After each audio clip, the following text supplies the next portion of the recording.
এবার হবে, তুই টেনশন নিস না। দেখি একটু পরে কি হয়।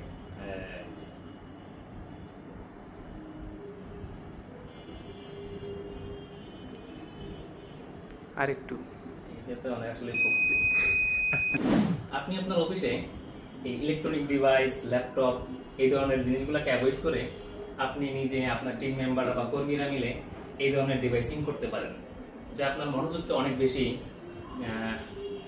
ধারাবাহিক করবে এবং মনোযোগ বাড়াতে অনেকটা সহায়ক হবে। এই ধরনের খেলাগুলো একটু শিশু সুলভ মনে হয় বা একটু বাচ্চাদের, কিন্তু আসলে আমরা প্রত্যেকের মধ্যেই কিন্তু একটা শিশু বা বাচ্চা সত্তা বসবাস করে। আমরা প্রত্যেকে শিখতে আগ্রহী, মনোযোগ দিতে আগ্রহী। 1998 সালের আগে একজন আমেরিকানের গড় মনোযোগ ছিল প্রায় 12 মিনিটের মতো, আর 2024 সালে এসে সেটা দাঁড়িয়েছে 8 সেকেন্ড বা 7 সেকেন্ড। অবিশ্বাস্য মনে হয় যে একটা মানুষ একটা বিষয়ের উপর মাত্র 7 সেকেন্ড মনোযোগ দিতে পারে।